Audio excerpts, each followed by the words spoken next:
My friends, this gospel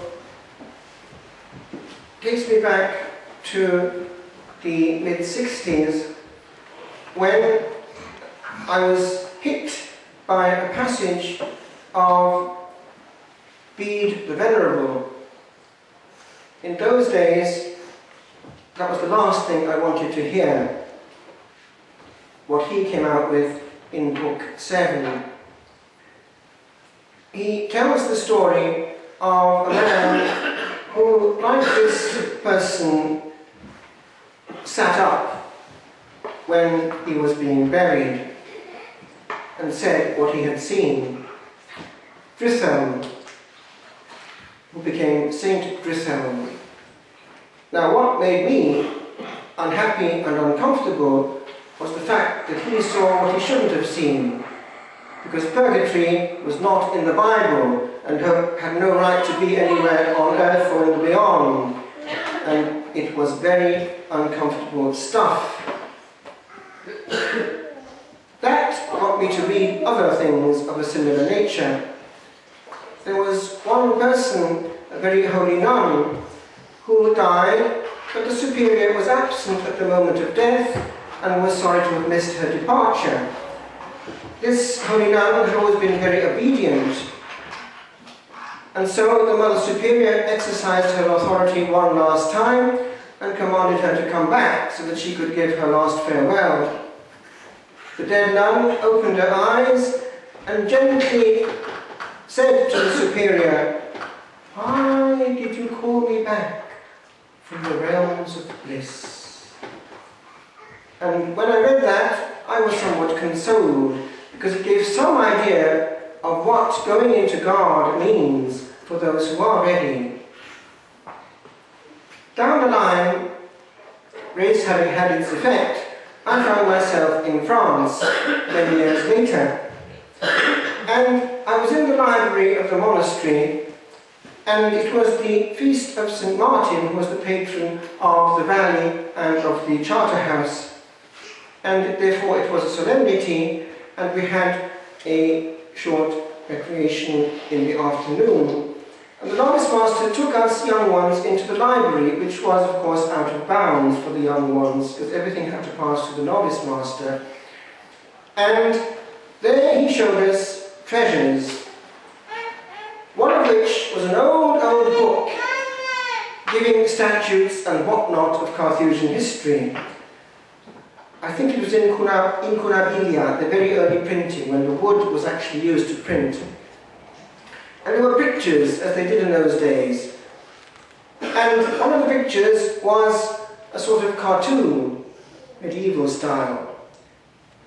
The purported vocation of St. Bruno, but actually it's probably someone else, because he was a holy man anyway, and didn't need the shock in the arm. It was a burial. And one caption had this: they were at this funeral carrying the dead man, and he sat up and had this to say for himself: Judicatus sum Deo. I am judged by God. Down he went, came up again the second time, the second cartoon. Accusatus sum Deo. I am accused by God. Down he went again. The third time, Condemnatus sum Deo. Went down a third time and never came back. And that made one or two run to the cloister and never come back to the world, but make sure they got there safe and sound. As St. Paul puts it, redeeming the time, having time on our side while we're still here, as it says in the first reading. I wanted to approach something linked with widowhood. It's the many tears that are shed when people find they have no one left in this world. It is linked, as you will see, in the beyond, Driscoll saw things which I wasn't happy about. They had no right to be there at all, because it was quite unscriptural. In particular, he saw in purgatory, which to me was anathema, what was going on there and why and how they could be helped to get out there. And of course, it came out that it was shown to Driscoll that one of the most powerful means of shortening their innings down there is what? The Holy Mass. And many saints have had intuitions of that nature, that many souls come out when we offer the Holy Sacrifice. Now, that has led to a great multiplication of the number of celebrations, because people were aware, especially in the West, of the power of one holy sacrifice, or one application thereof. It's always the one unique anyway. You know the story at Knock, of which we've been thinking in these last weeks. Well, it was, of course, Archdeacon Kavanagh, who was making up for the absence of offerings for all these souls in the famine.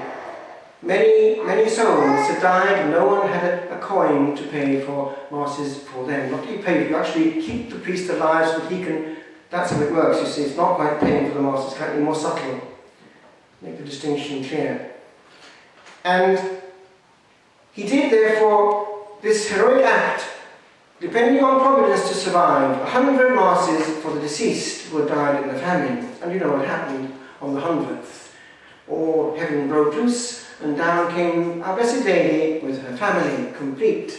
Her Divine Son, the Lamb, her spouse, Blessed Joseph, and her adopted son, St. John the Evangelist, who is ourselves. Behold thy Son. Now, this week I have been meditating on Knock and the Eucharist and what has happened in Ireland over the last few years, only a few. Remember, my friends, all the heroicity that went into finding a Mass rock anywhere on earth where they could have access to this contact with heaven, which was the Holy Sacrifice. I have, way back, mentioned this particular case before, but I want to again, because it's so powerful that it merits being heard again.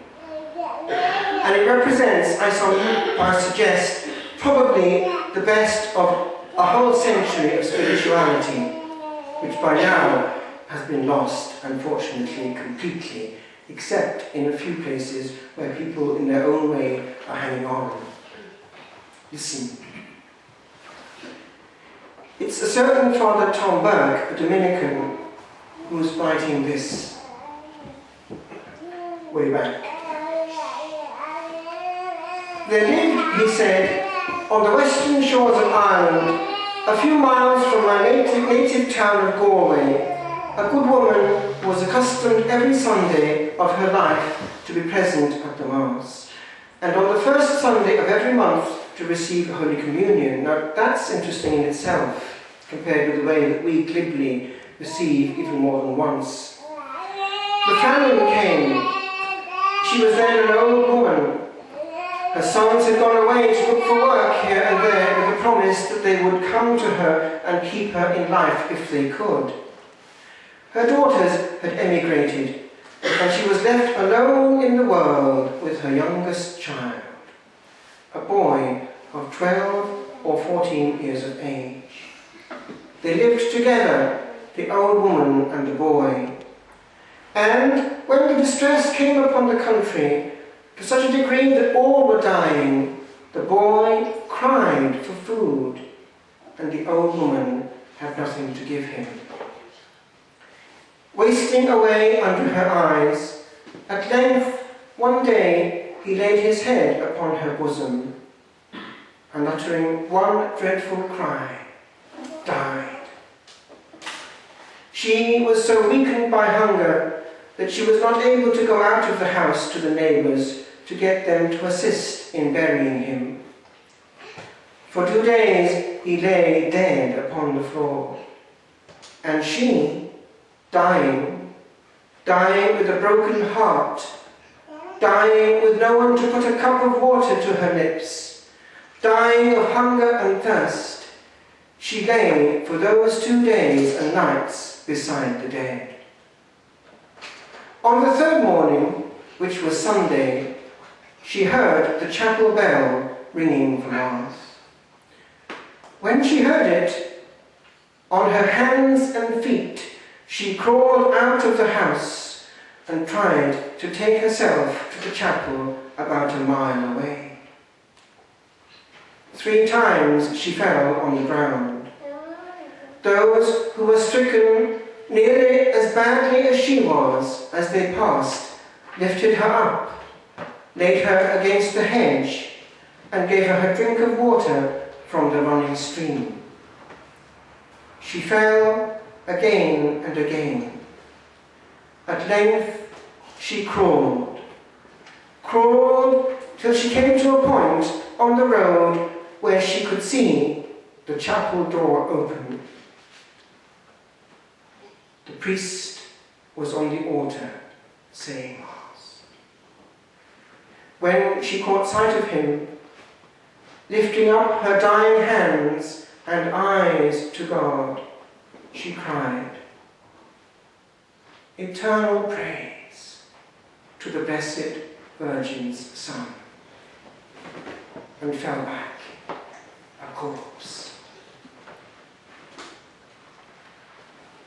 When a student in Dublin, I used to, on the sly, go towards things that they were Taizé masses or Tridentine ones, and I was not for 6 when in St Paul's, Arran Key, I got into the TARDIS and woke up in the Middle Ages and realised what we had snuffed out with one stroke of a pen. And this I leave it to you, a tear I wept as I came back from the TARDIS.